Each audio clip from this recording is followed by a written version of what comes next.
গণতন্ত্র হত্যা ও গণহত্যা করে আওয়ামী লীগ জনবিচ্ছিন্ন হয়ে গেছে, আর সেই কারণেই তারা শহীদ বুদ্ধিজীবীদের শ্রদ্ধা জানাতে উপস্থিত হতে পারেনি বলে মন্তব্য করেছেন বিএনপির মহাসচিব মির্জা ফখরুল ইসলাম আলমগীর।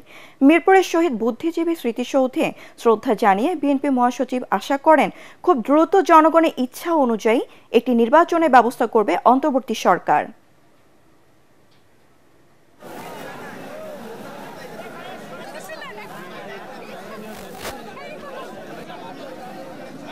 শ্রদ্ধা নিবেদন করেছি এবং সেই সঙ্গে এই শপথ নিয়েছি যে আমরা আমাদের জন্য যারা প্রাণ দিয়েছেন দেশের জন্য, জাতির জন্য, তাদের যে লক্ষ্য ছিল বাংলাদেশে একটি গণতান্ত্রিক রাষ্ট্র প্রতিষ্ঠা করা, বাংলাদেশে একটি আধুনিক একটা সমৃদ্ধ বাংলাদেশ নির্মাণ করা এবং একটি বৈষম্যহীন বাংলাদেশ নির্মাণ করা।